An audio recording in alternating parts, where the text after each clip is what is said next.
To full study. Friend, आज हम लोग पढ़ेंगे क्लास 10th के Bihar board physics chapter number 2 जिसका नाम है प्रकाश का आवर्तन, रिफ्रैक्शन ऑफ लाइट।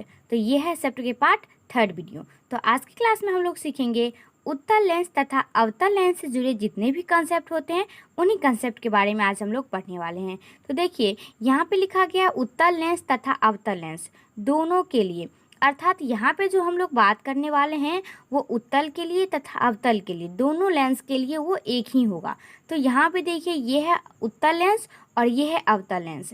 इसके बारे में हम लोग ने प्रीवियस क्लास में डिस्कस कर चुके हैं कि किसको हम बोलते हैं लेंस और कितने प्रकार के लेंस होते हैं, लेंस के कौन कौन से रूप होते हैं। इससे प्रीवियस कक्षा में हम लोग पार्ट 2 वीडियो में डिस्कस कर चुके हैं। तो यहाँ पे देखिए ये है उत्तल लेंस और ये है अवतल लेंस।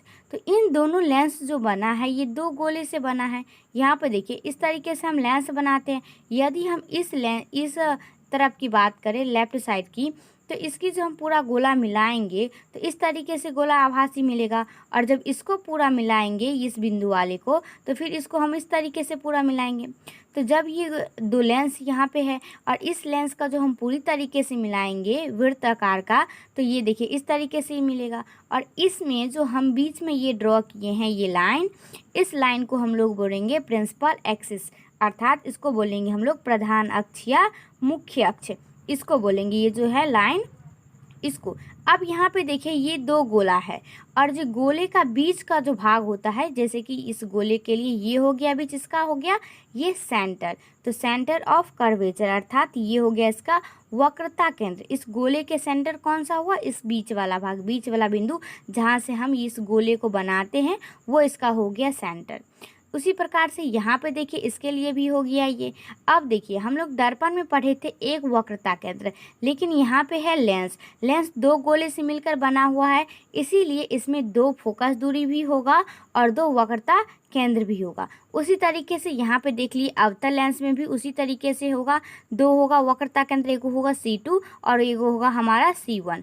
तो अब यहाँ पे देखिए हम यहाँ पे C1 क्यों लिखे हैं और इधर क्यों C2 लिखे हैं, और यहाँ पे देखिए इधर C2 लिख दिए और यहाँ पे C1 लिख दिए। तो इसके बारे में हम लोग आगे चर्चा करने वाले हैं कि यहाँ पे हम लोग C1 क्यों दिए और यहाँ पे हम लोग C1 क्यों दिए, इसमें हम इस साइड दे दिए और इसमें इस साइड क्यों दे दिए। तो हम लोग आगे जब डिस्कस करेंगे तो इसके बारे में अच्छी तरीके से समझ में आ जाएगा। अभी आपको बस ये ध्यान रखना है कि जो उत्तल लेंस रहेगा उसमें हम मानेंगे C1 और C2 करके, इधर देंगे लेफ्ट साइड में C1 और RHS में अर्थात राइट साइड में C2, इसमें भी लेफ्ट साइड में C2 और फिर लेफ्ट साइड में C1 देना है। अब देखिए लेंस के वक्रता केंद्र अर्थात सेंटर ऑफ कर्वेचर किसे कहते हैं, तो सेंटर ऑफ कर्वेचर हम लोग किसे कहेंगे, लेंस को घेरने वाली गोलीय सतह के केंद्र को लेंस का वक्रता केंद्र कहते हैं। लेंस को घेरने वाली गोलीय सतह को, ये रहा लेंस, और इस लेंस को जो घेरने वाली ये गोलीय सतह है इसी के केंद्र को हम लोग बोलेंगे लेंस के वक्रता केंद्र। ओके, अब देखिए इसका जो सेकेंड पॉइंट है, लेंस का मुख्य अक्ष या प्रधान अक्ष किसे कहते हैं, इंग्लिश में बोले तो प्रिंसिपल एक्सिस किसे कहते हैं। तो देखिए लेंस के वक्रता केंद्र को मिलाने वाली सरल रेखा को लेंस का मुख्य अक्ष या प्रधान अक्ष कहते हैं, अर्थात लेंस के वक्रता केंद्र को मिलाने वाली, ये रहा हमारा लेंस और इसमें देखिए ये दो वक्रता केंद्र है, तो इसके इस दोनों बिंदु को, ये बिंदु और ये बिंदु, दोनों सेंटर को मिलाने वाली जो हमारी लाइन है इसे हम लोग बोलेंगे प्रधान अक्ष या मुख्य अक्ष, प्रिंसिपल एक्सिस। वैसे तो हम लोग प्रीवियस जो क्लास थी हमारी दर्पण वाली जिसमें हम लोग कवर कर रहे थे प्रकाश के आवर्तन चैप्टर, उसमें भी इसी तरीके से हम लोग पढ़े थे। अब देखिए इसका जो नेक्स्ट पॉइंट है प्रकाश का केंद्र, अर्थात ये बहुत ही इम्पोर्टेंट है। प्रकाश का केंद्र अर्थात ऑप्टिकल सेंटर किसे कहते हैं, तो देखिए किसी पतले लेंस का प्रकाश केंद्र उसके मुख्य अक्ष पर वह बिंदु है जिससे होकर जाने वाली किरण लेंस से अपवर्तन के बाद बिना विचलन के निकल जाती है। प्रकाश केंद्र O से सूचित किया जाता है, अर्थात जो प्रकाश केंद्र होता है उसे हम लोग O से डिनोट करते हैं। अब देखिए, किसी पतले लेंस का प्रकाश केंद्र उसके मुख्य अक्ष पर वह बिंदु है। लेंस कौन सा है? पतला लेंस है। तो पतला लेंस में मुख्य अक्ष पर वह बिंदु है जिससे होकर जाने वाली लेंस से अपवर्तन के बाद जाने वाली किरण लेंस से अपवर्तन के बाद बिना विचलन के निकल जाएगी। अर्थात जो किरण प्रधान अक्ष के समांतर जाएगी वो बिना विचलन के निकल जाएगी, तो उसे हम क्या बोलेंगे? प्रकाश केंद्र। और प्रकाश केंद्र को किससे सूचित करते हैं? ओ से, ओरिजिन से। अब यहाँ पे देखिए, ये जो मैंने यहाँ पे ड्रॉ किए हैं दो लेंस, ये है एक पतला लेंस और ये है हमारा मोटा लेंस, और ये दोनों हमारा कौन सा लेंस है? उत्तल लेंस है। अब यहाँ पे देखिए, यदि लेंस पतला रहेगा तो वो प्रकाश केंद्र, अर्थात ये रहा हमारा ऑप्टिकल सेंटर, जिसे को हम बोलते हैं प्रकाश केंद्र। तो इससे होकर जाने वाली किरण बिना विचलन के निकल जाएगी। अब यदि हमारा जो लेंस है वो मोटा रहेगा तो फिर उसका अपवर्तन होके वो टेढ़ी मेढ़ी निकलेगी, अर्थात वो मुड़ी हुई हमें दिखाई देगी। अब देखिए, हमारा ये कॉन्सेप्ट क्लियर हो गया कि प्रकाश केंद्र किसे कहते हैं, लेंस का मुख्य अक्ष किसे कहते हैं, लेंस के वक्रता केंद्र किसे कहते हैं। अब देखिए, हमारा जो नेक्स्ट यहाँ पे आ रहा है, उत्तल लेंस को अभिसारी लेंस किसे कहते हैं, अर्थात जो हमारा लेंस होता है उत्तल, उसे हम अभिसारी लेंस क्यों कहते हैं। तो देखिए, उत्तल अभिसारी लेंस को हम लोग क्या बोलते हैं? कन्वर्जिंग लेंस, अर्थात कन्वर्ज करना, मतलब कि एक जगह सबमिट करना।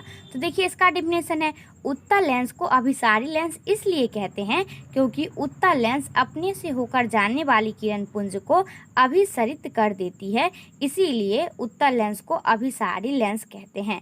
उत्तल लेंस को अभिसारी लेंस क्यों कहते हैं? क्योंकि उत्तल लेंस, ये हमारा उत्तल लेंस, और ये अपने से होकर जाने वाली किरण पुंज को, किरणों के समूह को हम लोग बोलते हैं किरण पुंज।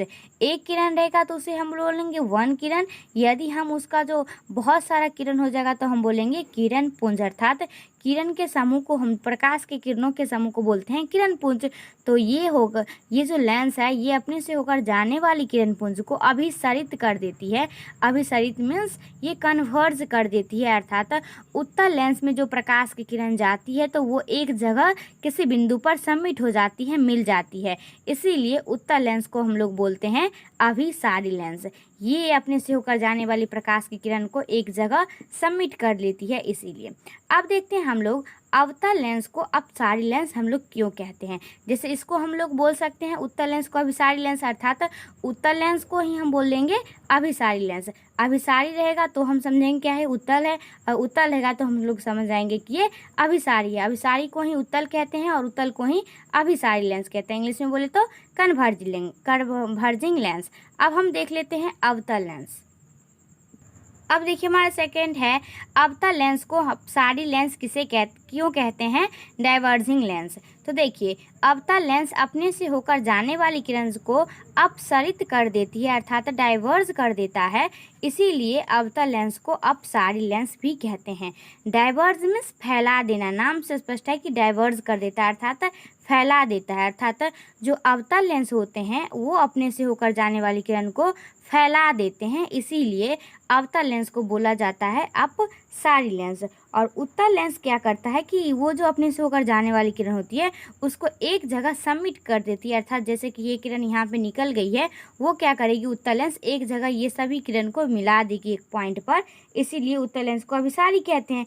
और यहाँ पे देखिए, अवतल लेंस क्या करती है कि अपने से होकर जाने वाली किरण को फैला देती है, इसीलिए अवतल लेंस को हम लोग बोलते हैं अपसारी लेंस। अब देखिए, यहाँ पे क्या होता है, आपको दोनों डायग्राम यहाँ पे दिख रहा होगा, उत्तल का भी और अवतल का भी। तो देखिए, उत्तल लेंस में हमारा क्या होता है कि जो किरण आती है वो एक बिंदु पर मिलती है। अब यहाँ पे देखिए, उत्तल लेंस में क्या होता है कि जो प्रकाश की किरण अपने से होकर ये जाने देती है अवतल लेंस, तो इसमें प्रकाश किरण फैल जाती है। और जब यहाँ पे देखिए, ये फोकस दूरी है इसका, ये अनंत से फोकस आ रही है, अर्थात अनंत से ये किरण आ रही है, और इससे जो किरण इस तरीके से जा रही है तो लेंस से अपवर्तन के बाद इस तरीके से फैल जाती है। लेकिन ये किरण क्या हो रहा है, लग रहा है कि ये जो प्रकाश केंद्र यहाँ पे F है, ये F से आती हुई ये किरणें नज़र आ रही है। तो यहाँ पे देखिए ये काल्पनिक रेखा है, ये जो हम डॉटेड करके यहाँ पे मिलाए हैं, ये कौन सा रेखा हुई? काल्पनिक रेखा। तो मैंने आपको पहले ही बता दी थी कि जो हम लोग जैसा कि दर्पण में पढ़े थे कि उत्तल दर्पण और अवतल दर्पण, तो देखिए यहाँ पे भी है अवतल लेंस और उत्तल लेंस, और वहाँ पे भी था हमारा अवतल दर्पण और उत्तल दर्पण। तो वहाँ पे जो काम हमारा अवतल दर्पण कर रहा था वो काम यहाँ पे उत्तल लेंस करेगा, और जो काम वहाँ पे उत्तल दर्पण कर रहा था वो काम यहाँ पे अवतल लेंस करेगा। तो दोनों का क्या है? एक इन्वर्टेड है, अर्थात उल्टा काम यहाँ पे हो रहा है।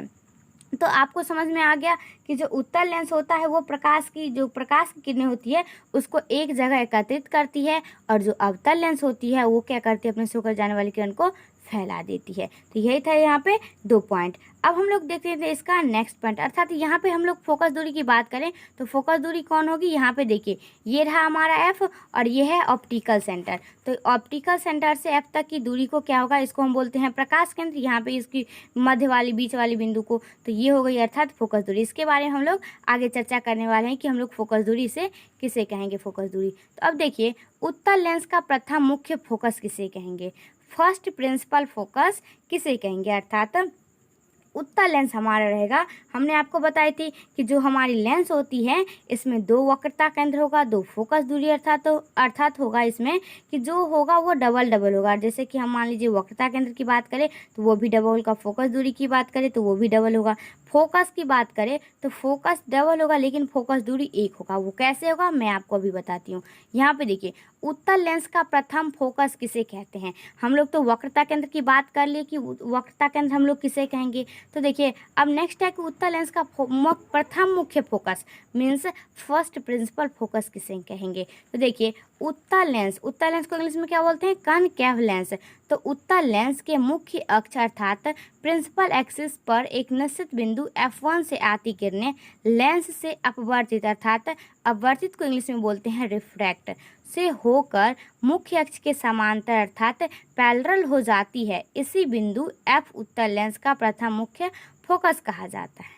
बात नहीं आई समझ में? अब देखिए उत्तल लेंस के मुख्य अक्ष तो मैंने आपको बता दी कि लेंस अवतल हो या उत्तल हो हम लोग मुख्य अक्ष किसे कहेंगे?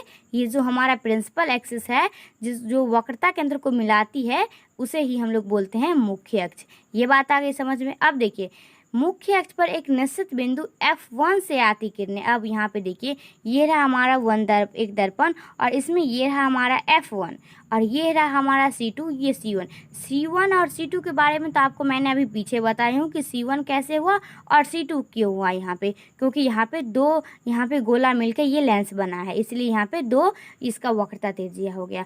अब यहाँ पे देखिए F1 बिंदु है, F1 इसका क्या है? प्रथम मुख्य फोकस है। हम यहाँ पे 2 लेंस बनाए हैं ओके, क्योंकि यहाँ पे आपको फोकस दूरी समझाना है। तो देखिए यहाँ पे मैंने बनाई हूँ F1 और यहाँ पे मैंने बनाई हूँ F2। अर्थात देखिए F1 से आती किरणें अर्थात जो किरणें आएगी F1 से आएगी, तो F1 से आती किरणें लेंस से अपवर्तित होकर मुख्य अक्ष के समांतर हो जाती है अर्थात मुख्य अक्ष के समांतर निकल जाती है। तो उसी बिंदु को हम लोग बोलेंगे उत्तल लेंस का प्रथम मुख्य फोकस। अर्थात यहाँ पे देखिए ये रहा हमारा F1। अब यहाँ पे देखिए इसका जो हम लोग उत्तल लेंस का द्वितीय मुख्य फोकस किसे कहेंगे? देखिए अभी आपको बस इस चित्र पर ध्यान देना है, इस चित्र को नहीं देखना है। यहाँ पे देखिए ये हो गया हमारा F1। अब हम देख लेते हैं उत्तल लेंस का, ये तो समझ में आ गया किसका प्रथम मुख्य फोकस किसे कहेंगे यहाँ पे। अब देखिए उत्तल लेंस का द्वितीय मुख्य फोकस हम लोग किसे कहेंगे? उत्तल लेंस का द्वितीय मुख्य फोकस सेकेंड प्रिंसिपल फोकस किसे कहेंगे? तो उत्तल लेंस के मुख्य अक्ष पर एक निश्चित बिंदु जिस पर मुख्य अक्ष के समांतर आती किरणें लेंस से अपवर्तन के बाद मिलती है तो उसे हम द्वितीय मुख्य फोकस कहते हैं।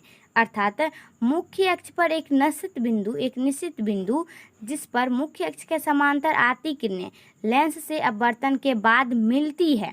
अर्थात यहाँ पे देखिए जो किरण प्रधान अक्ष के समांतर किरण आएगी और वो मिलती हुई जिस बिंदु पर प्रतीत होती है उसे हम लोग बोलते हैं F2। अर्थात आप इस डायग्राम में आप देख सकते हैं जो किरण आ रही है एक निश्चित बिंदु आ रही है मुख्य अक्ष के समांतर। मुख्य अक्ष ये रहा हमारा प्रिंसिपल एक्सिस, इसी के समांतर एक किरण आ रही है। जिस पर मुख्य अक्ष के समांतर आती किरणें, तो मुख्य अक्ष के समांतर किरण आ रही है। आती किरणें लेंस से अपवर्तन के बाद मिलती हुई प्रतीत होती है। लेंस से यहाँ पे देखिए ये है इसका द्वारक इस लेंस का, तो द्वारक से यहाँ पे अपवर्तित होगा और अपवर्तित होने के बाद इस बिंदु पर मिलेगा, उसी को बोलेंगे द्वितीय मुख्य फोकस। अर्थात एक लेंस के लिए आप कहाँ पे दर्शाएंगे कि इसका हुआ F1 ये और F2 ये। मैं अभी आपको एक डायग्राम के माध्यम से यहाँ पे बताती हूँ। अब यहाँ पे देखिए ये था हमारा फर्स्ट और ये था सेकेंड, अर्थात इसमें हम लोग समझे प्रथम मुख्य फोकस ये हो गया हमारा F1 प्रथम मुख्य फोकस। यदि हम फोकस दूरी की यहाँ पे बात किया जाए तो ऑप्टिकल सेंटर से लेकर के F1 तक की दूरी को बोलेंगे प्रथम मुख्य फोकस। यदि द्वितीय मुख्य फोकस की बात किया जाए तो यहाँ पे देखिए F2 से लेकर के ऑप्टिकल सेंटर तक की बीच की दूरी को बोलेंगे द्वितीय मुख्य फोकस। ये है F2 तो इसे बोलेंगे द्वितीय मुख्य फोकस, और ये है F1 तो इसे बोलेंगे प्रथम मुख्य फोकस। अब देखिए इस दोनों डायग्राम को मिलाकर मैंने एक डायग्राम बना ली, वो यहाँ पे देखिए ये बना ली। अब देखिए ये दो गोले से मिलकर बना हुआ है, ये है डॉटेड करके मिलाई हूँ, ये है इसका द्वारक, और ये जो इसका बीच वाला मिडिल वाला भाग है ये है इसका ऑप्टिकल सेंटर, जिसके बारे में मैंने आपको पीछे डिस्कस की हूँ। अब देखिए यहाँ पे ये हो गया C1 और ये हो गया इसका C2। आप यहाँ पे 2F1 और 2F2 भी लिख सकते हैं, जिसके बारे में आपको आगे बताने वाली हूँ।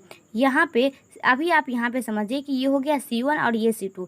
इसमें तो कोई दिक्कत नहीं होगी क्योंकि मैंने आपको पीछे डिस्कस की हूँ, ये दो गोले से बना है और दो गोले की सेंटर दो होगी, क्योंकि फर्स्ट गोला का सेंटर C1 और सेकेंड गोला का सेंटर C2।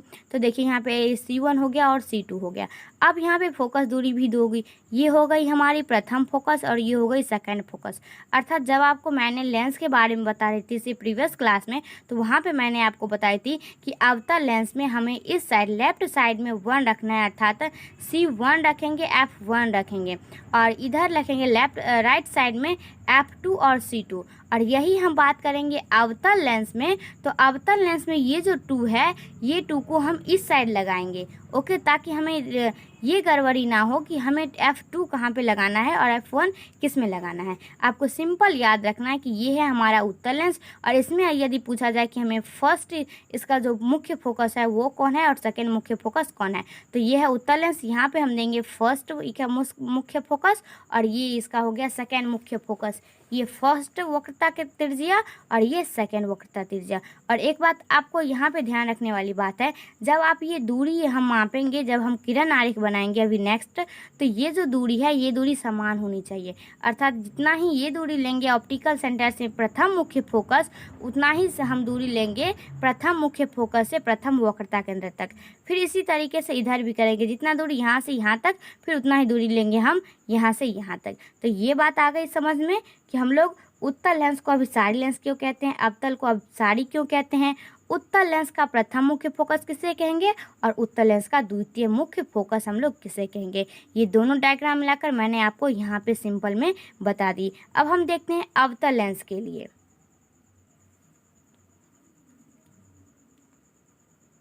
अब देखिए अवतल लेंस का प्रथम मुख्य फोकस किसे कहते हैं। तो अवतल लेंस अर्थात कॉनकेव लेंस के मुख्य अक्ष के निश्चित बिंदु F1 की दिशा में आपतित किरणें लेंस से अपवर्तन के बाद मुख्य अक्ष के समांतर निकलती है। इसी बिंदु को F1 के अवतल लेंस का प्रथम मुख्य फोकस कहते हैं। अर्थात अवतल लेंस के मुख्य अक्ष ये रहा अवतल लेंस, इसका मुख्य अक्ष रहा ये, और मुख्य अक्ष के निश्चित बिंदु पर F1 की दिशा में आपतित किरण लेंस से अपवर्तन के बाद, अर्थात यहाँ पे देखिए ये रहा हमारा F1 और ये रहा हमारा F2।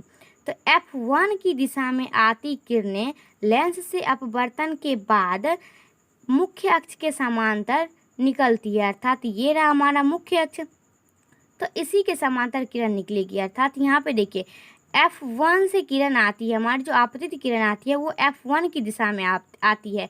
तो जो आपतित किरण लेंगे हम वो F1 की दिशा में लेंगे, तो ये किरण F1 की दिशा में आएगी, और जब ये दूसरे माध्यम में प्रवेश करेगी तो ये लेंस से अपवर्तित हो जाएगी। तो ये जब लेंस से अपवर्तित यहाँ पे हो गई, अब देखिए ये प्रधान अक्ष के समांतर निकल गई, लेकिन जब हम आपतित किरण लाए हैं तो ये लग रहा है कि F1 से ये आती हुई प्रतीत होती है। अर्थात ये आती हुई यहाँ पे प्रतीत हुई, तो ये जो हमारा बिंदु है यही कहलाएगा इसका प्रथम मुख्य फोकस, और प्रथम मुख्य फोकस को हम लोग F1 से डिनोट करते हैं। अभी आपको इस डायग्राम में नहीं ध्यान देना है, अभी आपको इसमें देना है कि यहाँ पे हो गया F1, तो इसी को हम लोग बोलेंगे अवतल लेंस के प्रथम मुख्य फोकस। और C2 C1 के बारे में तो आपको पता ही होगा। अब यहाँ पे देखिए ये हो गया हमारा F1 अर्थात ये हो गई प्रथम फोकस दूरी। अब हम देखते हैं अवतल लेंस के जो सेकेंड अर्थात द्वितीय मुख्य फोकस हम लोग किसे कहेंगे। अवतल लेंस का द्वितीय मुख्य फोकस किसे कहते हैं? तो अवतल लेंस के मुख्य अक्ष पर वह बिंदु है जिस पर प्रधान अक्ष के समांतर आती किरण लेंस से अपवर्तन के बाद मिलती हुई प्रतीत होती है। अवतल लेंस के मुख्य अक्ष पर वह बिंदु है जिस पर प्रधान अक्ष के समांतर किरणें अर्थात ये रहा प्रधान अक्ष, इसी के समांतर आती है आपतित किरण, और आपतित किरण के समांतर आती है किरणें तो लेंस से अपवर्तन के बाद मिलती हुई प्रतीत होती है, अर्थात लेंस से अपवर्तन होकर मिलती हुई प्रतीत होगी। देखिए यहाँ पे ये लेंस से अपवर्तित होकर इस तरीके से चली गई। आपको पता होगा कि उत्तल लेंस, यदि यहाँ पे उत्तल लेंस रहता तो वो प्रकाश की किरण को एक जगह सबमिट कर देता अर्थात एक जगह मिला देता, लेकिन ये अवतल लेंस है और अवतल लेंस में हम लोग क्या करते हैं, प्रकाश अवतल लेंस क्या करता है कि जो प्रकाश इसके द्वारा होकर जाता है तो वो प्रकाश अभिसरित हो जाता है अर्थात वो फैल जाता है। तो वो क्या करेगी, यहाँ पे किरणें लेंस से अपवर्तन के बाद मिलती हुई प्रतीत होती है, अर्थात ये इस तरीके से यहाँ पे मुड़ गई। अब यहाँ पे देखिए ये जो इसका आभासी होगा, ये लग रहा है कि F2 से ये बिंदु आ रही है, ये जो किरण है ये F2 से आ रही है। वास्तव में ये है नहीं, वास्तव में ये किरण आई है और इस तरीके से अपवर्तित हो गई, लेकिन यहाँ पे देखिए ये किरण लग रहा है कि F2 से आ रहा है, तो इसी को हम लोग बोलेंगे F2। अर्थात यहाँ पे फोकस दूरी की बात किया जाए तो ऑप्टिकल सेंटर से F2 की दूरी को हम लोग बोलेंगे द्वितीय मुख्य फोकस, और यहाँ पे ऑप्टिकल सेंटर से F1 के बीच की दूरी को बोलेंगे हम लोग प्रथम मुख्य फोकस। अर्थात अब देखिए ये दोनों किरण को मैंने यहाँ पे एक में बना ली हूँ। यहाँ पे देखिए ये रहा हमारा एक अवतल दर्पण, सॉरी अवतल लेंस। अब यहाँ पे देखिए ये रहा इसका ऑप्टिकल सेंटर, ये रहा F2, ये रहा C2, ये रहा F1 और ये रहा CU। मैंने आपको उत्तल लेंस में बताई हूँ कि यदि हम उत्तल लेंस रहेगा तो ये जो F1 करके मानते हैं ये 1 वाली हम इधर मानेंगे लेफ्ट साइड में, और ये जो C2 है वो मानेंगे हम राइट साइड में। लेकिन यहाँ पे हमारा जो लेंस है वो है अवतल लेंस, और अवतल लेंस में हम कभी भी ये जो F2 है C2 है वो मानेंगे लेफ्ट साइड में, और F1 C1 मानेंगे हम लोग राइट साइड में। तो यही हो गया हमारा एक अवतल लेंस, और अवतल लेंस में ये हो गया द्वितीय मुख्य फोकस, ये हो गया प्रथम मुख्य फोकस। ओके, अब हम यहाँ पे आपको बताती हूँ। तो देखिए अब यदि आपको लेंस का नाम नहीं बताए कि ये अवतल लेंस है या उत्तल लेंस है, सीधी आपसे पूछ दिया जाए कि हम प्रथम फोकस किसे कहेंगे, लेंस के प्रथम फोकस और लेंस के द्वितीय फोकस हम किसे कहेंगे। तो देखिए लेंस के प्रथम फोकस अर्थात फर्स्ट प्रिंसिपल फोकल लेंथ हम लोग किसे कहेंगे। तो लेंस के प्रकाश केंद्र तथा प्रथम मुख्य फोकस के बीच की दूरी को लेंस के प्रकाश केंद्र अर्थात ये होगा इसकी प्रकाश केंद्र, और लेंस के प्रकाश केंद्र से प्रथम मुख्य फोकस के बीच की दूरी, ये तो आपको पता होगा कि यहाँ पे हम लोग देंगे C2, यहाँ पे F2, यहाँ पे F1 और ये C1। इससे आपको ये पता चल जाएगा कि हम मुख्य फोकस अर्थात फर्स्ट प्रिंसिपल फोकल हम लोग किसे कहेंगे। तो लेंस से प्रकाश केंद्र ये हो गया, और लेंस के प्रकाश केंद्र था प्रथम मुख्य फोकस के बीच की दूरी को, ये हो गया प्रथम मुख्य फोकस। तो इसी बीच के दूरी को हम लोग बोल देंगे लेंस का प्रथम मुख्य फोकस दूरी, फर्स्ट प्रिंसिपल फोकल लेंथ। अब हम लोग सेकेंड प्रिंसिपल फोकल लेंस किसे कहेंगे। तो लेंस के प्रकाश केंद्र O, ये रहा लेंस के प्रकाश केंद्र O तथा द्वितीय मुख्य फोकस के बीच की दूरी को, ये रहा हमारा द्वितीय मुख्य फोकस, ये F2 है तो अर्थात द्वितीय मुख्य फोकस। तो इस दोनों के बीच को हम लोग बोलेंगे लेंस का द्वितीय मुख्य फोकस। तो ये बात आ गई समझ में कि हम लोग लेंस में प्रथम मुख्य फोकस किसे कहेंगे और सेकेंड मुख्य फोकस हम लोग किसे कहेंगे। अब देखिए फोकस तो दो हो गया, लेकिन हम लोग लेंस में मेन फोकस हम लोग किसे कहेंगे। दो फोकस है, लेकिन हम किरण आरेख की जब बनावट करेंगे तो हमको तो एक फोकस चाहिए जिसे हम लोग फोकस दूरी कह सकते हैं। तो यहाँ पे देखिए फोकस दूरी अर्थात फोकल लेंथ हम लोग किसे कहेंगे। दो फोकस दूरी है ये हमें पता है, एक F2 है एक F1 अर्थात यहाँ से यहाँ तक ये हो गया फर्स्ट प्रिंसिपल एक्सिस अर्थात फर्स्ट प्रिंसिपल फोकल लेंथ यहाँ से यहाँ तक, और ये हो गया सेकेंड प्रिंसिपल फोकल लेंथ। लेकिन हमें मुख्य फोकस किसे कहेंगे, मुख्य फोकस दूरी किसे कहेंगे, फोकस दूरी। तो यहाँ पे देखिए द्वितीय मुख्य फोकस को लेंस का फोकस कहते हैं, अर्थात चाहे वो हमारा लेंस उत्तल हो या अवतल हो, दोनों के लिए जो द्वितीय मुख्य फोकस अर्थात F2 होगा, इसी को हम लोग मेन फोकस कहेंगे, तथा द्वितीय मुख्य फोकस से प्रकाश केंद्र के बीच की दूरी को फोकस दूरी कहेंगे। द्वितीय मुख्य फोकस से लेकर प्रकाश केंद्र अर्थात O तक की दूरी को फोकस दूरी कहेंगे, और फोकस दूरी को F से डिनोट किया जाता है, अर्थात फोकस दूरी को F से सूचित किया जाता है। तो आई बात समझ में कि हम लोग फोकस दूरी कहेंगे किसे। ये तो पता है कि 2 फोकस दूरी होता है, लेकिन हम मेन फोकस किसे कहेंगे, F2 को हम लोग मेन फोकस मानते हैं। चलिए अब हम देख लेते हैं इसी में कि वस्तु दूरी प्रतिबिंब दूरी क्या होता है। जैसे कि हम लोग दर्पण में पढ़े थे कि एक दर्पण था जिसमें हम लोग वस्तु दूरी किसे कहेंगे, प्रतिबिंब दूरी किसे कहेंगे, तो इस सभी के बारे में हम लोग आगे डिस्कस करेंगे। तो देखिए, जैसा कि हम लोग दर्पण में पढ़ रहे थे, ठीक उसी प्रकार से हम लोग इसमें भी उसका डिफिनेशन लिखेंगे, और उसी प्रकार से इसका जो होगा, जैसे कि यहाँ पे देखिए एक डायग्राम आपको यहाँ पे मैंने बनाई हूँ, एक यहाँ पे ड्रॉ की हूँ। तो देखिए यहाँ पे एक प्रतिबिंब यहाँ पे मैंने ली हूँ, जैसे तरीके से हम लोग दर्पण में किए थे, सिंपल उसी तरीके से हमको इसमें भी करना है। चेंज बस इतना ही होगा कि वहाँ पे दर्पण था और यहाँ पे हो जाएगा हमारा लेंस। तो देखिए हम लोग इसका डिफिनेशन जान लेते हैं कि हम लोग वस्तु दूरी कहेंगे किसे। तो देखिए वस्तु दूरी को इंग्लिश में बोलते हैं ऑब्जेक्ट डिस्टेंस, ये तो आपको इंग्लिश में नाम पता ही होगा। अब देखिए लेंस के प्रकाश केंद्र O से, लेंस के प्रकाश केंद्र O से वस्तु को हम लोग बिंब भी बोलते हैं। यदि आपने इसे प्रीवियस वाला चैप्टर, फर्स्ट जो चैप्टर था प्रकाश का परावर्तन, नहीं देखें तो आप यूट्यूब पर सर्च कर लीजिए full study physics bye Babita, तो आपको वहाँ पे वीडियोस मिल जाएगा, आप वहाँ पे अच्छी तरीके से देख सकते हैं। तो लेंस के प्रकाश केंद्र O से वस्तु या बिंब ऑब्जेक्ट, वस्तु को हम लोग बिंब भी बोलते हैं, इंग्लिश में बोले तो ऑब्जेक्ट। तो प्रकाश केंद्र O से वस्तु अर्थात बिंब तक की दूरी को वस्तु दूरी कहते हैं। चित्र में OA वस्तु दूरी है और वस्तु दूरी को U से डिनोट किया जाता है। वस्तु दूरी को किससे सूचित करते हैं, U से सूचित करते हैं। ये तो आपको कॉमन सी बात है, ये तो आपको पता ही होगा कि प्रकाश केंद्र O से लेकर के वस्तु की दूरी तक, अर्थात यहाँ पे देखिए ये जो हम बात कर रहे हैं वस्तु दूरी और प्रतिबिंब दूरी, ये दोनों दर्पण के लिए होगा, अवतल के लिए भी होगा, अवतल लेंस के लिए भी होगा और उत्तल लेंस के लिए भी होगा। तो हमने वस्तु दूरी के क्या अभी डिफिनेशन पढ़े हैं कि प्रकाश केंद्र अर्थात O से लेकर के जहाँ पे वस्तु रखी होगी वहाँ तक की दूरी को, अर्थात चित्र में OA क्या है, वस्तु दूरी है। यहाँ पे देखिए मैंने दोनों डायग्राम को यहाँ पे डायग्राम बनाई हूँ, ये है हमारा उत्तल लेंस और ये है हमारा अवतल लेंस। तो देखिए ये रहा प्रकाश केंद्र और प्रकाश केंद्र ये रहा हमारा प्रिंसिपल एक्सिस, और प्रिंसिपल एक्सिस पे जहाँ पे हम वस्तु को रखेंगे वहाँ से लेकर के प्रिंसिपल एक्सिस तक की दूरी को बोलेंगे हम लोग वस्तु दूरी, जिसे U से डिनोट किया जाता है। अर्थात यहाँ पे देखिए ये रहा हमारा प्रकाश केंद्र O यहाँ तक की दूरी, और ये रहा हमारा वस्तु अर्थात ये। अभी आपको इस पर बिल्कुल ध्यान नहीं देना है कि ये जो डायग्राम आया है, ये डायग्राम यहाँ से आया है फिर यहाँ वर्तित हो गया, ये कैसे हुआ है, और यहाँ पे मैंने वस्तु रख दी फिर ये कैसे हुआ है, इस सब को आपको बिल्कुल ध्यान नहीं देना है। अभी हम लोग आगे जो डिस्कस करेंगे किरण आरेख, उसमें आपको अच्छी तरीके से पता हो जाएगा, और उसके बाद हम लोग डिस्कस करेंगे उत्तल लेंस से बना प्रतिबिंब, अवतल लेंस से बना प्रतिबिंब, तो उसमें हम लोग ये बात को डिस्कस वहाँ पे करेंगे।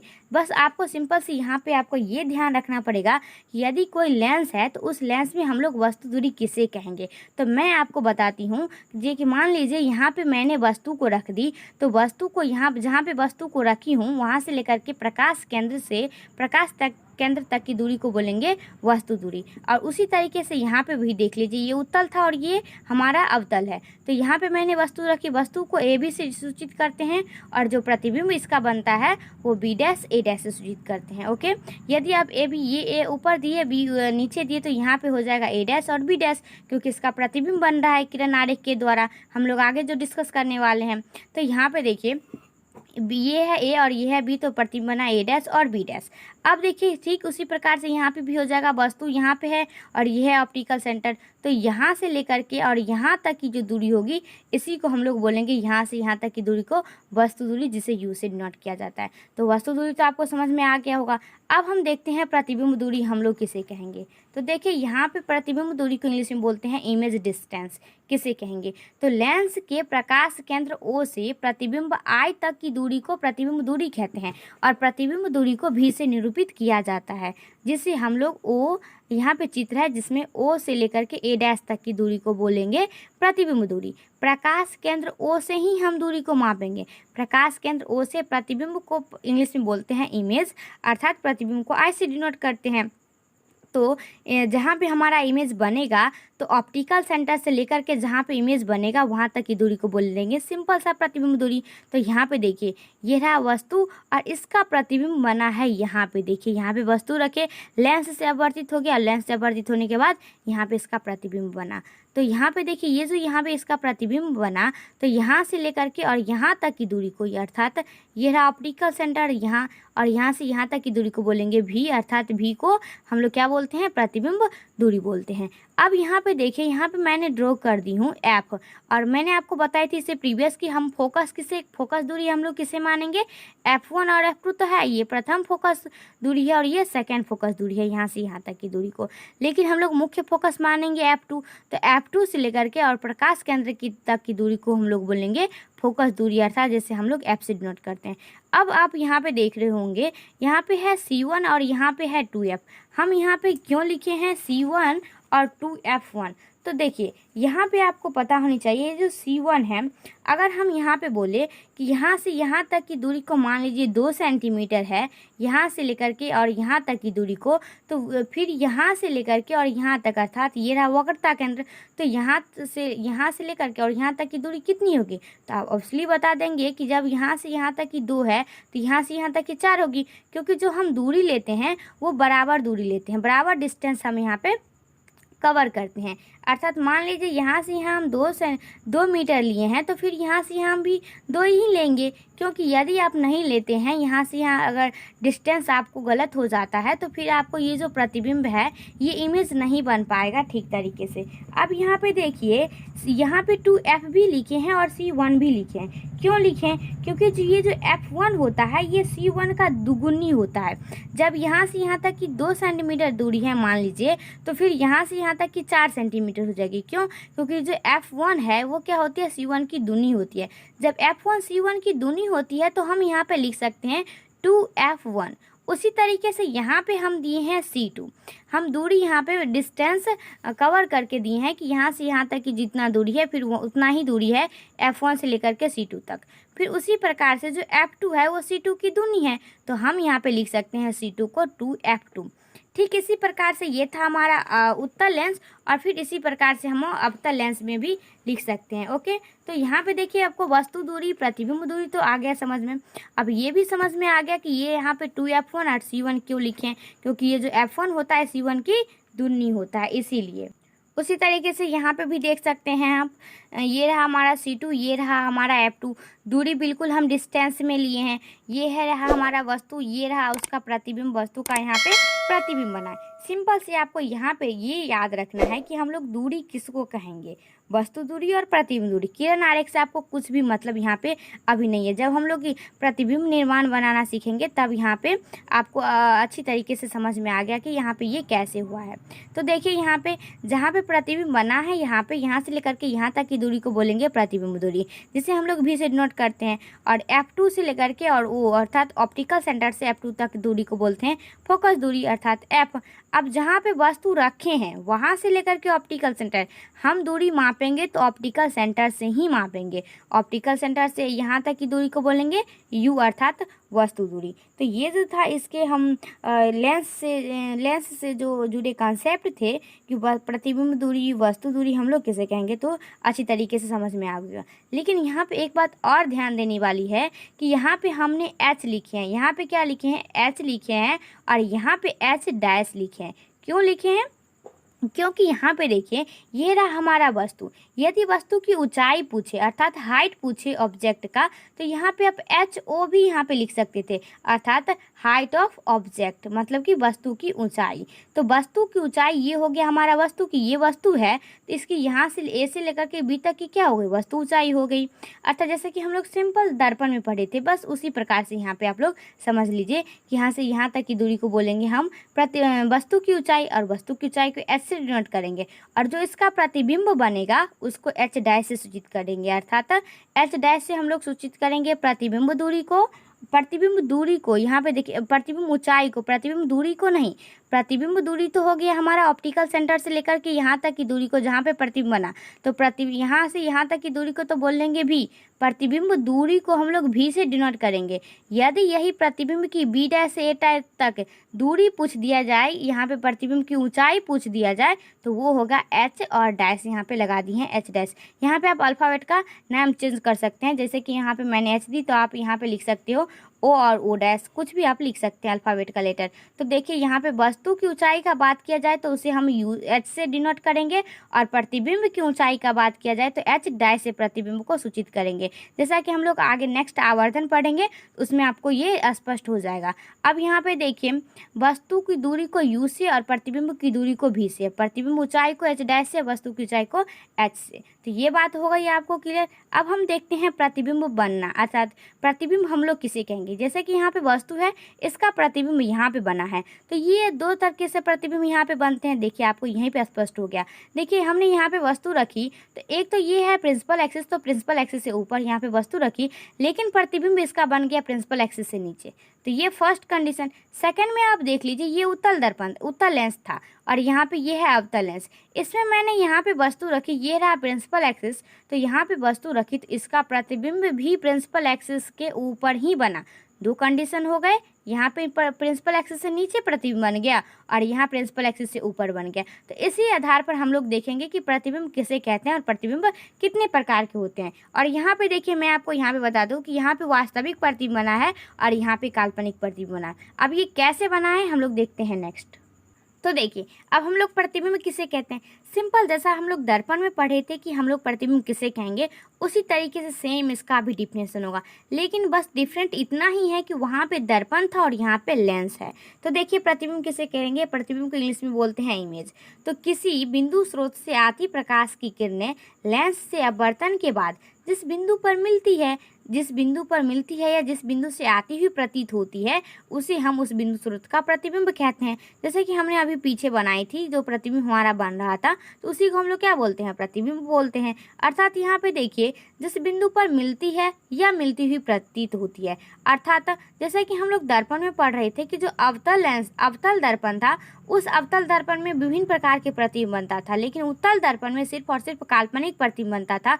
अर्थात काल्पनिक प्रतिबिंब में जो किरण होती है वो मिलती हुई प्रतीत होती है। उसी तरीके से यहाँ पे हो जाएगा अवतल लेंस में। अवतल लेंस में क्या होगा, किरण मिलती हुई प्रतीत होगी। अब यहाँ पे देखिए किरण मिलती हुई प्रतीत होती है या फिर यहाँ पे बिंदु पर मिलती है तो वास्तविक है, या मिलती हुई प्रतीत होती है तो वो काल्पनिक है। इसी प्रकार से हमारा जो प्रतिबिंब है वो कितने प्रकार का हो गया, दो प्रकार के। वहाँ पे वास्तविक प्रतिबिंब जिसको इंग्लिश में बोलेंगे रियल इमेज, और सेकेंड आभासी या काल्पनिक प्रतिबिंब जिसको इंग्लिश में बोलेंगे वर्चुअल इमेज। अब देखिए किसी जो हमारा डायग्राम होता है उसको जो हम जैसे कि दर्पण में देखते हैं तो वो इसका क्या बनता है, प्रतिबिंब बनता है, तो उसी को प्रतिबिंब कहते हैं। और प्रतिबिंब दो प्रकार के हो गया, वास्तविक और काल्पनिक। यहीं से आपको स्पष्ट है, यदि मिलती हुई प्रतीत हो, मिलती है, स्पष्ट में मिलती है वास्तव में, तो उसे वास्तविक प्रतिबिंब कहेंगे, और मिलती हुई प्रतीत होती है तो उसे काल्पनिक प्रतिबिंब कहेंगे। तो हम ये इसका डिफिनेशन भी यहाँ पे जान लेते हैं। अब यहाँ पे देखिए वास्तविक प्रतिबिंब हम लोग किसे कहेंगे, तो किसी बिंदु स्रोत से आती किरणें अपवर्तन के बाद, अर्थात लेंस से अपवर्तन के बाद जिस बिंदु पर वास्तव में मिलती है उसे उस बिंदु स्रोत का वास्तविक प्रतिबिंब रियल इमेज कहते हैं। अर्थात जैसा कि आपको स्क्रीन पर एक डायग्राम यहाँ पे दिख रहा है, यहाँ पे देखिए कि बिंदु स्रोत है, यहाँ पे कोई ऑब्जेक्ट है जिसका प्रतिबिंब, यहाँ पे एक कार्टन है अर्थात पर्दा है, यहाँ पे मोमबत्ती को मैंने जला दी और इसका जो प्रतिबिंब बन रहा है वो यहाँ पे देखिए इसका जस्ट यहाँ पे बीच में लेंस है और फिर यहाँ पे इसका पर्दे पर प्रतिबिंब को हम प्राप्त कर सकते हैं। अब यहाँ पे आप ध्यान से देखिए, यहाँ पे मोमबत्ती जल रही है और इसका जो पर्दे पर इसका जो प्रतिबिंब बन रहा है, यहाँ तो प्रतिबिंब क्या है, हमारा वस्तु है, और जब इस वस्तु का प्रतिबिंब बन रहा है तो देखिए उल्टा प्रतिबिंब बन रहा है। इसका जो मोमबत्ती का लो है ये यहाँ पे उल्टा दिख रहा है, तो ये क्या है, वास्तविक है। कभी भी वास्तविक प्रतिबिंब को हम पर्दे पर प्राप्त कर सकते हैं, जैसा कि यहाँ पे हम पर्दे पर प्राप्त कर लिए हैं। तो देखिए वास्तव में मिलती है, अर्थात यहाँ पे पर्दे पर हम प्रतिबिंब को उतार सकते हैं, तो उसे ही हम लोग बोलेंगे वास्तविक प्रतिबिंब।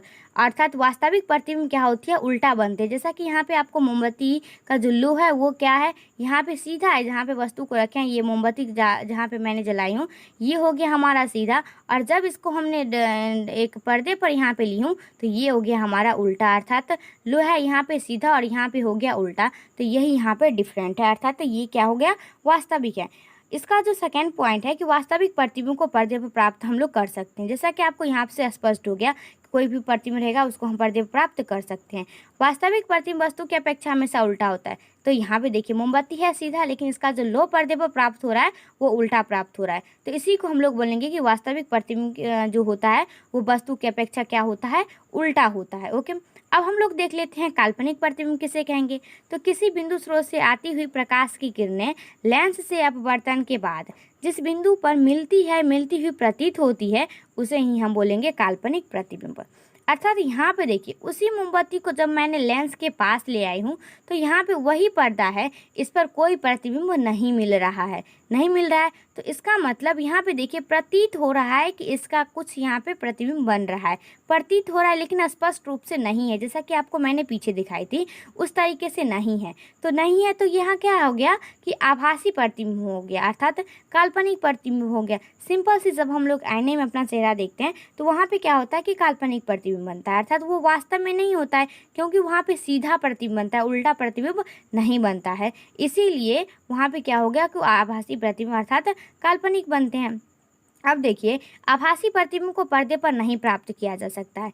आभासी प्रतिबिंब वस्तु की अपेक्षा हमेशा सीधा होती है। यहाँ पे देखिए कि जो वास्तविक प्रतिबिंब था उसे हम पर्दे पर प्राप्त कर सकते थे, लेकिन देखिए यहाँ पे वास्तविक प्रतिबिंब को हम पर्दे पर प्राप्त नहीं कर सकते हैं। यहाँ पे कुछ हमें दिख ही नहीं रहा है पर्दे पर कि यहाँ पे पर्दे पर इसका प्रतिबिंब बन रहा है या नहीं बन रहा है, अर्थात काल्पनिक है।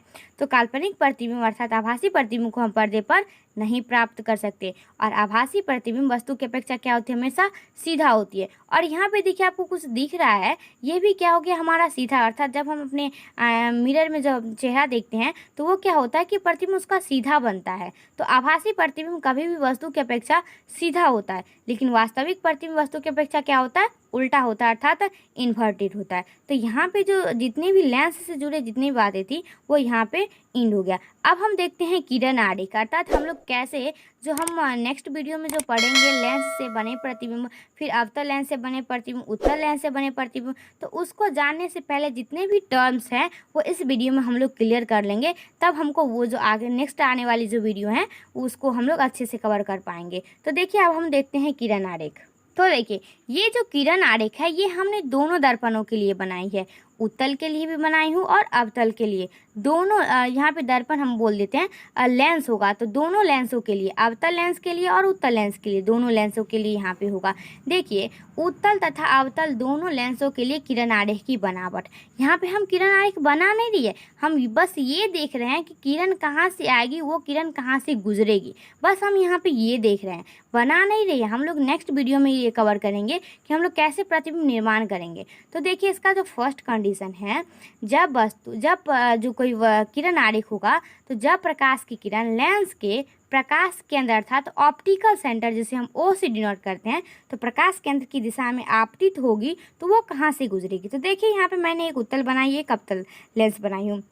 ये तो आपको पता है कि 2f1 है, इसको हम लोग C1 भी बोल सकते हैं। यहाँ पे है इसका फर्स्ट फोकस दूरी, यहाँ पे इसका सेकेंड फोकस, और यहाँ पे इसका 2f2। उसी प्रकार से यहाँ पे मैंने एक अवतल लेंस बनाई हूँ, उसमें भी यहाँ पे f2 C2 और यहाँ पे ये f1 C1। ये तो बात आपको पहले से पता होगा। ये है इसका प्रिंसिपल एक्सिस, मैंने अभी जस्ट पीछे डिस्कस की हूँ। अब देखिए किरण हमें लाना है ऑप्टिकल सेंटर की दिशा में, अर्थात ये रहा ऑप्टिकल सेंटर, तो इसी की दिशा में किरण लाना है। तो यहाँ पे देखिए जब हमारा पतला लेंस रहता है तो फिर वो किरण सीधे निकल जाता है, जैसा कि यहाँ पे देखिए वो सीधे निकल गई है, यहाँ पे भी सीधे निकल गई है। तो देखिए इससे क्या स्पष्ट होता है कि जब कोई किरण प्रकाश केंद्र की दिशा में आपतित होगी, अर्थात प्रकाश केंद्र की दिशा में हम लाएंगे तो वो किरण क्या होगी, सीधे निकल जाएगी। ये हमारा आगे आने वाली वीडियो में बहुत ही काम करेगी, अर्थात बहुत ही हमारा इंपॉर्टेंट होगा। तो देखिए आपतित किरण लेंस से अपवर्तन के बाद बिना विचलन के सीधे निकल जाती है। कब निकलती है, जब हम प्रकाश किरण को ऑप्टिकल सेंटर की दिशा में लाएंगे तो वो किरण बिना विचलन के हमारा सीधा निकल जाएगी। तो ये था हमारा इसका फर्स्ट। अब इसका हम देखते सेकेंड स्टेप देखते हैं।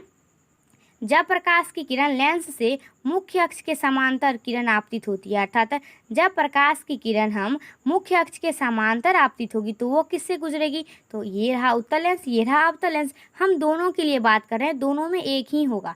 तो देखिए यहाँ पे ये इसका हो गया 2F1 और ये हो गया इसका C1, ये हो गया यहाँ पे F1 और ये हो गया इसका F2 और ये हो गया 2F2 और इसको हम C2 भी बोल सकते हैं।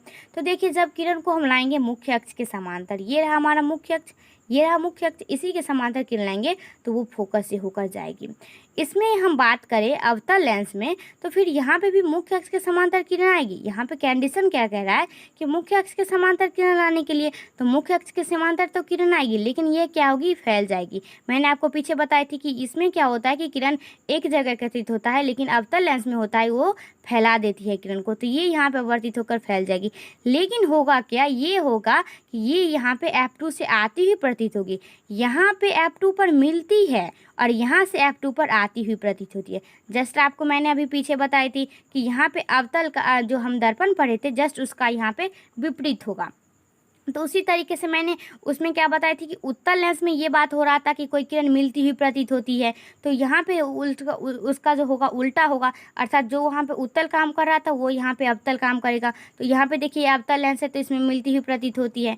तो इसी प्रकार से यहाँ पे देखिए जब आपतित किरण लेंस से अपवर्तन के बाद लेंस के फोकस से होकर गुजरती है, लेंस के फोकस अर्थात ये है आपको, तो इससे होकर गुजरती है किसमें, उत्तल लेंस में। उत्तल लेंस में गुजरती है, यहाँ पे देखिए उत्तल लेंस में फोकस से होकर गुजरती है, अर्थात फोकस से होकर निकल जाती है उत्तल लेंस में। लेकिन यही हम अवतल में बात करें इसमें तो ये प्रतीत होती है। यहाँ पे देखिए आपतित किरण लेंस से अपवर्तन के बाद लेंस के फोकस से आती हुई प्रतीत होगी, यहाँ पे आती हुई प्रतीत होती है। बस यही हमारा एक छोटी सी यहाँ पे अंतर था इस दोनों में। अब देखिए इसका जो थर्ड कंडीशन बोल रहा है कि जब आपतित किरण को हम लेंस की फोकस की दिशा में होगी, अर्थात हम जो आपतित किरण लेंगे वो लेंस के फोकस की दिशा में होना चाहिए, अर्थात ये रहा हमारा प्रथम फोकस, तो इसी के दिशा में हमें लेंस की किरण को लाना है। तो इस तरीके से मैंने लाई। अब ये प्रधान अक्ष के समांतर निकल गई। जब हम इसमें देखेंगे अवतल लेंस में तो ये क्या होगी, प्रधान अक्ष के समांतर निकल जाएगी, लेकिन यहाँ पे F1 से आती हुई प्रतीत होगी। यहाँ पे देखिए F1 से आती हुई प्रतीत होती है ये किरण। अब यहाँ पे देखिए इसका जो ये तो आपको पता होगा 2F1 और C1 F1 फिर यहाँ पे F2, ये जस्ट मैंने आपको पीछे डिस्कस करके बताई। अब देखिए यहाँ पे होगा क्या कि उत्तल लेंस के फोकस की दिशा में आती किरणें लेंस से अपवर्तन के बाद मुख्य अक्ष के समांतर निकल जाती है। यहाँ पे देखिए ये मुख्य अक्ष है, इसके समांतर तो ये इसमें निकल जाती है अवतल लेंस में। उत्तल लेंस में यदि हम अवतल में बात करेंगे तो अवतल लेंस की फोकस की दिशा में आती किरण लेंस से अपवर्तन के बाद लेंस के प्रधान अक्ष के समांतर निकल जाती है। यहाँ से F1 है, इससे आती हुई प्रतीत होती है। यहाँ भी प्रधान अक्ष के समांतर ही किरण निकलती है, लेकिन इसमें आभासी होता है। इसका यदि हम आभासी मिलाए तो वो यहाँ पे F1 पर। अब इससे हमको फ़ायदा क्या होने वाला है, ये जो अभी मैंने किरण आरेख बताई हूँ, जब हम लेंस का निर्माण सीखेंगे कि अर्थात हम लेंस से प्रतिबिंब का कैसे निर्माण करेंगे, तो वहाँ पे हमको वस्तु रखेंगे। जैसे कि आपको मैंने पीछे बताई थी कि जो वस्तु, मान लीजिए यहाँ पे मैंने वस्तु रख दी, तो इस वस्तु के हिसाब से मुझे किरण आरेख ले जाना पड़ेगा। तो वहाँ पे जो मैं किरण आरेख ले जाऊँगी तो इसी के कंडीशन से ले जाऊँगी कि यदि हम किरण आरेख को फोकस की दिशा में लाते हैं तो वो इसी प्रकार से आपतित होगी। यदि हम किरण आरेख को यहाँ पे देखिए मैंने आपको पीछे बताई थी इस तरीके से, यदि हम यहाँ पे प्रधान अक्ष के समांतर कोई किरण लाएंगे तो वो F2 से गुजरेगी। तो हम वहाँ पे इसके जो नेक्स्ट आने वाला वीडियो है वो बहुत ही इंपॉर्टेंट वीडियो है। तो हम लोग मिलते हैं नेक्स्ट क्लास में। यदि आप इस वीडियो से कुछ भी सीखने को मिला होगा तो आप चैनल को सब्सक्राइब कर दीजिए, वीडियो को लाइक कीजिए। चलिए मिलते हैं हम नेक्स्ट वीडियो में, उत्तल तथा अवतल लेंस से हम लोग कैसे प्रतिबिंब का निर्माण करेंगे। तो तब तक के लिए थैंक यू।